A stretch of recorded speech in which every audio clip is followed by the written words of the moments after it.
sama 1. Ini jadinya 2 gitu. Diupdate terus, siapa tahu nanti ada yang menghasilkan mendekati 0 gitu. Misalnya 1 atau 0,5 gitu. Misal ya, harusnya nggak sih integer dia. Gitu, Mas Faiz. Ya, Pak. Iya. Sudah terbayang? Terbayang, Pak. Nah, berarti harus belajar itu ya, matematik lagi. Iya, Pak. Saya pas dilihat, aduh, ternyata banyak juga rumusnya ini. Iya, cuman kayak Pak Marzuki nggak terlalu mikir matematik, yang penting dicoba aja di codingan gitu. Oh iya, iya. Pak Marzuki. Betul sekali. Mikirin matematiknya malah pusing. Kalau mikirin matematik pusing, mendingan dicoba, Bener. hasil tercapai gitu. Pak, kalau di tutorial banyak kali Pak ya di YouTube ya? Banyak banget. Cuma kan persoalannya kalau bingung nanya ke siapa kan gitu. Oh iya, Pak, bener Pak, mending aja ke Ya, mumpung kuliah sama saya nanya ke saya kan gitu iya, kira-kira. Pak. Betul, Pak. Kalau saya bisa jawab, saya jawab. Oke, Pak. Ya, Cukup, Pak. cukup ya. Terima kasih, Pak. Oke, sama. Mas Hadi ada? Halo?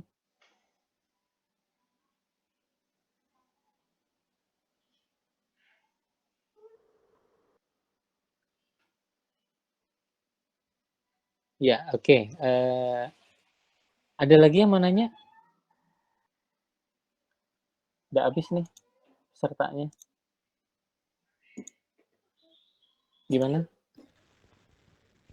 Sementara jelas, Pak. Jelas ya, Pak? Betul, Pak. Jelas. Terima kasih banget, Pak. Iya, sama-sama, Pak. Pak. Iya. Kalau kayak tadi bentuknya kayak melengkung gitu, kan cari dasar yang paling dalam yang mana Pak ya? Kalau lengkungan yang kayak tadi yang visualisasi itu melengkung. Yang danau ya? Kalau danaunya ada 2 yang dalam? Dua-duanya dicari. Nanti nanti kalau jadi selain PSO itu ada sebelum particle swarm optimization, sebelum PSO yang terkenal tuh algoritmanya namanya algoritma genetic algorithm. Terus saya tanya gini Pak, kan kata Bapak kan dia nyari update angkanya kan berdasarkan yang paling bagus, maksudnya angka yang paling dalam gitu. Jadi kalau dia udah dalam, kalau di update-nya harusnya dia nggak jauh-jauh dari situ dong. Kalau di update? Iya, maksudnya dia udah masuk lengkung nih, terus dia ada naik lagi buat lengkung bawah, tapi itu yang paling dalam. Dia nggak mungkin ke situ lagi kan, nggak mungkin naik terus turun lagi kan? Bisa kalau kita salah setting. jadi si PSO ya, PSO dulu deh, PSO namanya movement rule. Jadi aturan dia bergeraknya. Cara ngupdate itu di movement rule. Itu rumusnya yang tadi, formulanya mana tadi? Nih rumusnya. Jadi X itu nanti tinggal ditambahin kecepatan. Nah, kecepatan itu adalah dari konstanta. Ini kita yang tentuin ya. Weight-nya biasanya antara 0 sampai 1 sih biasanya. Anggaplah 1 lah, biar gampang. Kecepatan awal anggaplah 0. Nah, random number ini nggak bisa kita atur. Random number ya antara 0 sama 1 nih yang R ya. Nah, acceleration ini nggak boleh tinggi nih, Mas Julianto. Kalau akselerasi tinggi, dia bisa naik lagi keluar. sudah optimal di bawah, sudah bagus dia di bawah, dia bisa naik lagi karena ini kegedean. Biasanya ini kalau PSO dari Kennedy, kalau saya nggak salah dia usul 0,2 aja atau 1,4 gitu. Akselerasi ini nggak boleh tinggi, nggak boleh disetting 50, nggak boleh. Biar dia nggak naik gitu ya. Keluar. Iya. Tapi kalau dia contoh ada 2 lekukan, yang paling kanan dia semua masuk kiri nih swarmnya. Terus yang paling dalam itu sebelah kanan. Berarti dia nggak mungkin naik ke yang sebelah kanan lakukan. Nggak mungkin kalau settingan si acceleration coefficient-nya rendah. 1,2. Kalau ditinggiin sampai 50, bisa dia keluar. Karena akselerasi ini percepatan. Kalau salah terlalu cepat, dia meledak gitu. Dia loncat kayak roket gitu. bisa Tapi keluar. PSO ini ada kemungkinan dia nggak masuk ke yang paling dalam gitu Pak ya? Enggak, biasanya kalau kita pakai Python orang udah setting ini 2, nah 1,4. Kayak Pak Marzuki kan pakai collab tuh, itu udah disetting 1,4 atau 2. Kecuali Pak Marzuki ngeganti ininya. Paham nggak? Ini nggak boleh diganti tinggi-tinggi. Ya. Nah ini Berarti kemungkinan salah lubangnya bisa ya? bisa kalau itu tinggi, tapi kalau kita pakai Python yang udah buatan orang sih harusnya enggak. Nih ya, contoh kayak gini kan tingginya ada banyak nih. Iya. Bener nggak? Terus contohnya yang swarm tuh masuk yang paling depan gitu. Iya, misalkan dia sudah di bawah nih. Nah, terus nggak mungkin masuk ke kanan gitu. Dia naik lagi gitu Nggak, maksud saya masuk ke kanan Pak gitu. ke Bisa. kanan. Oh, ke Nah sebelahnya. itu yang paling dalam, nah itu. Ke sebelahnya nggak bisa. Nggak bisa ya? Nggak bisa. Dia akan terjebak di situ. Karena secara iterasinya Pak, Karena itu udah paling rendah gitu. iya, update-nya dikit-dikit. Biasanya gitu, ngupdate itu dikit-dikit. Jadi dia muter-muter di situ. Kayak Berarti semua itu kelemahannya Pak ya? itu kelemahannya. Tapi Sekira- PSO mendingan. Kadang-kadang dia bisa keluar, kadang-kadang. Yang paling lemah itu algoritma genetik.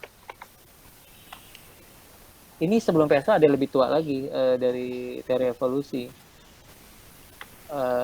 Namanya trap, terjebak.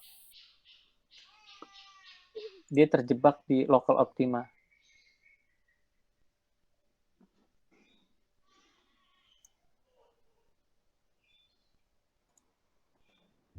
Nah, kayak gini nih, dia nggak bisa keluar. Dia udah di bawah, udah mentok gitu. Trap.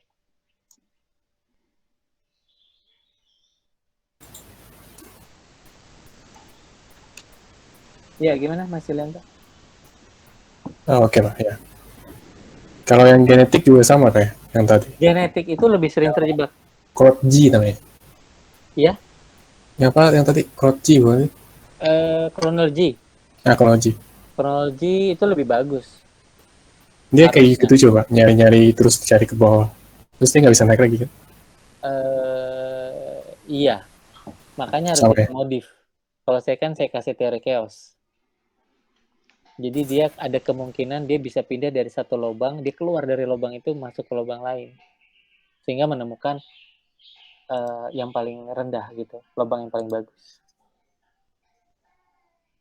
Kalau yang ini kan lubangnya ada banyak nih, dia bisa kejebak nih di, bener nggak?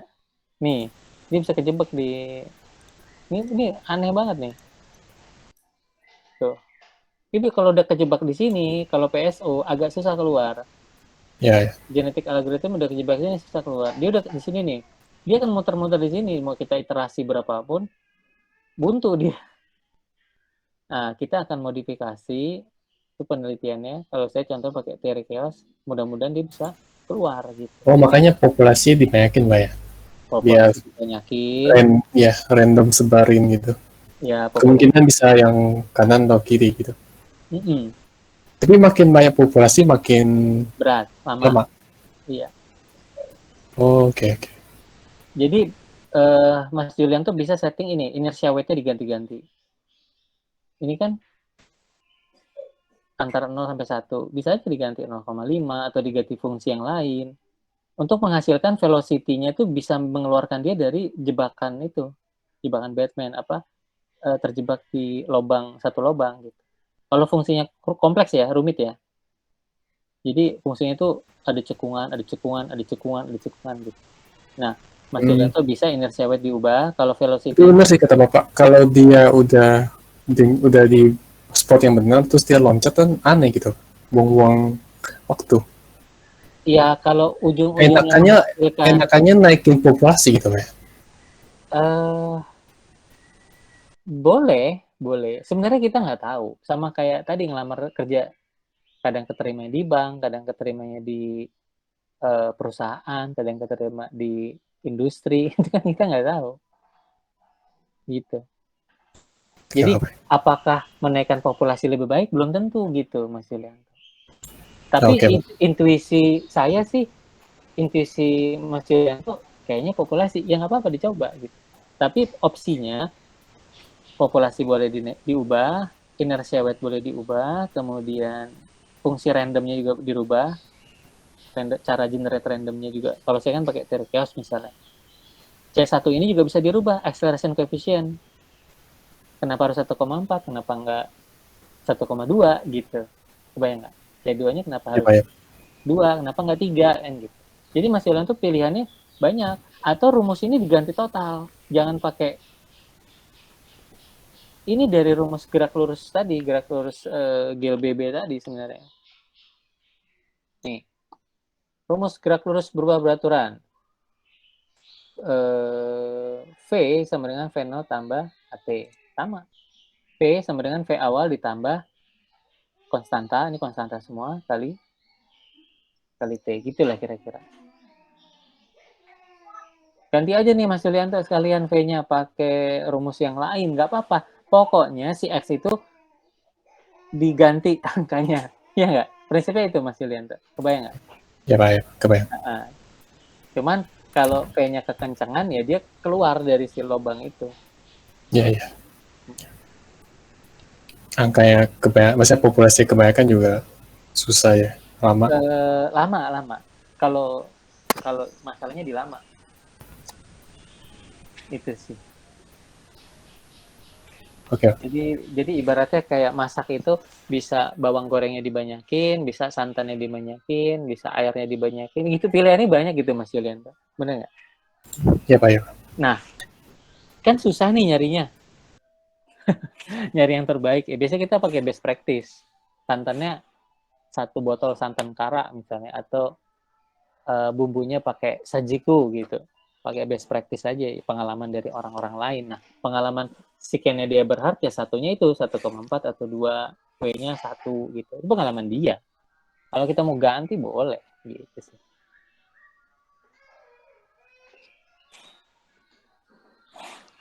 Kayaknya pada seneng peso nih. Nanyanya peso. Yang image processing gak ada yang nanya. Tapi nggak, peso bisa buat image processing ya, bisa buat klasifikasi, bisa buat image segmentasi gambar juga bisa buat clustering gitu.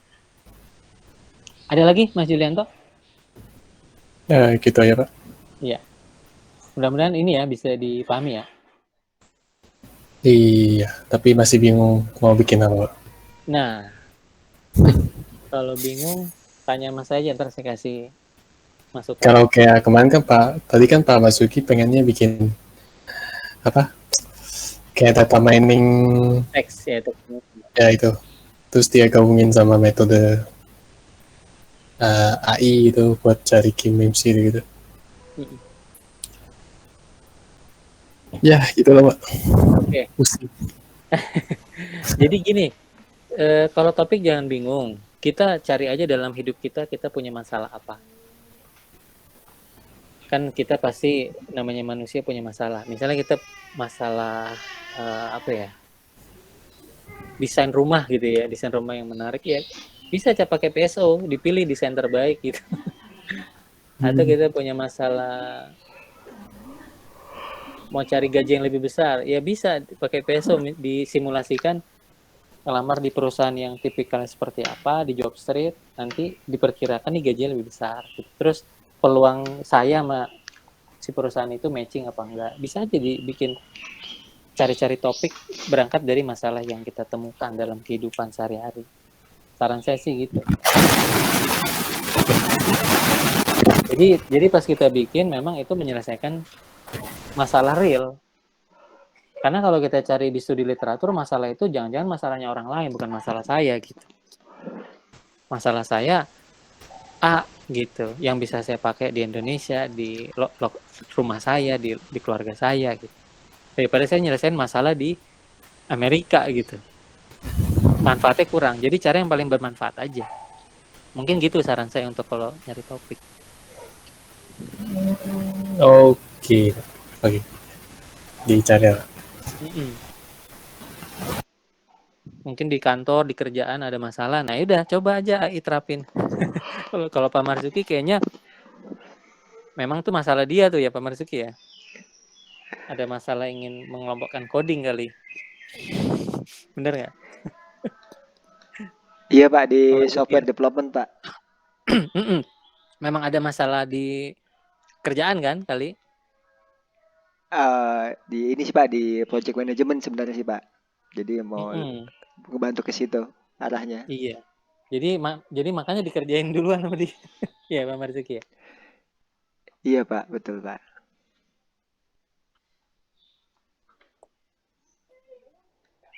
Iya, jadi gitu Pak Marzuki mungkin mengalami masalah real di project-nya, project manajemennya. Akhirnya ini kalau bisa bikin ini membantu gitu. Udah bisa nentuin prioritas gitu Pak Marzuki ya. Iya, iya betul Pak. Jadi Mas Julian tuh sama, cari masalah real aja. Terapin gitu kan. Ini masih ada berapa pertemuan lagi nih kita untuk Google Meet. Silakan ya masing-masing mungkin dari teman-teman.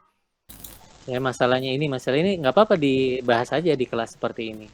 Jadi nanti kalau mau tesis tuh udah udah ada gambaran gitu daripada belajar teori aja. Iya, silakan.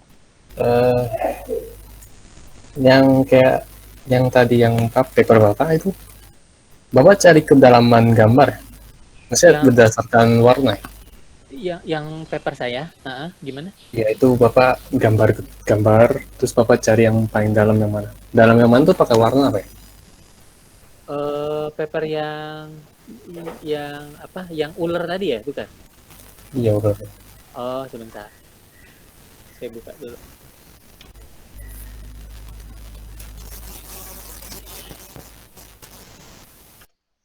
Paper ular ya.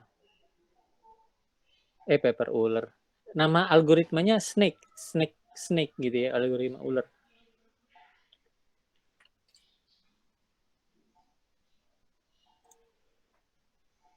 Ini saya mau gini, misalnya ada gambar organ dalam. Nah, kalau dokter itu biasanya dia pengen tahu ukurannya gitu. Misalnya kayak kalau ada cancer, tumor atau apalah gitu ya, rongga. Nah, ini dia pengen mensegmentasi, pengen tahu lebih apa ya, lokasinya kira-kira gitu. Nah, di sini saya berusaha menentukan bukan ukuran dimensinya, cuman posisinya aja gitu. Jadi ini mengikuti kontur atau lekukan dari si organ dalamnya, kira-kira seperti itu. Jadi kalau ada tumor misalnya, dia bisa seret ngikutin bentuknya berapa gitu, seperti apa. Inputnya dari titik-titik ini, 1, 2, 3, 4, 5, 6, 7. Nanti dia secara otomatis pakai PSO, dia kan ini mengestimasi bentuknya. Segmentasi. Oh, masih tetap harus manual titik-titiknya. Masih harus manual titik-titik, betul. Yang nggak manual juga ada gitu ya. Metode itu banyak banget. Cuma kalau yang ini semi otomatis gitu. Jadi nggak fully otomatis. Masih harus di titik-titik, nanti dia paling nggak dokternya nggak ngegambar gitu ya. Biasanya kalau ngegambar real ini orang DKV nih. Buat ngebatasin biar nggak kemana-mana gitu ya. Iya.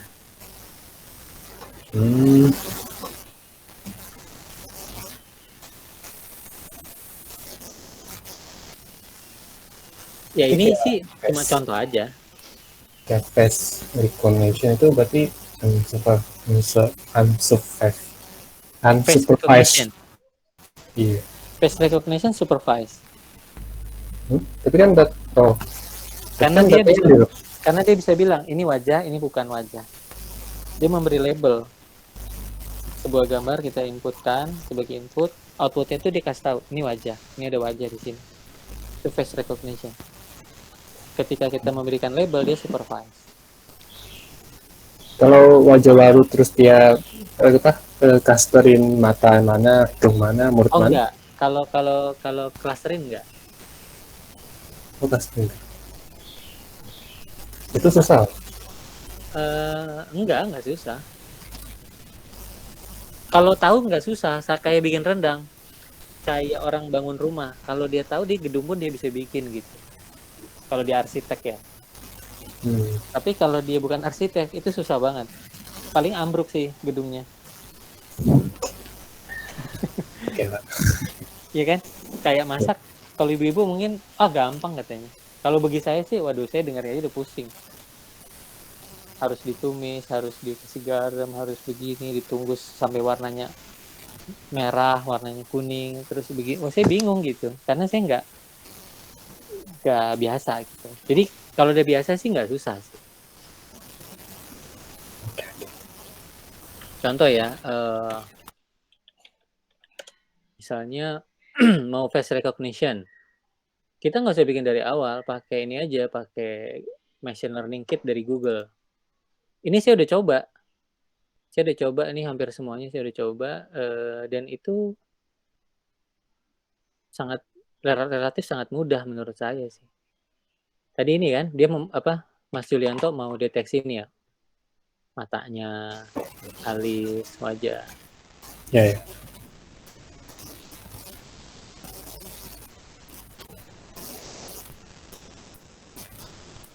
Ya gitu. Ada lagi yang bertanya? Gitu ya, Pak. Ya. Yang lain gimana? Nah, ini codingnya cuma gini doang. Gini doang. Ya ada beberapa settingan sih. Oke, yang lain nggak ada?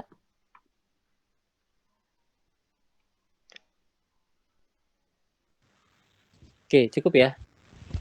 Cukup, Pak. Cukup, Pak. Oke, kalau gitu. Cukup.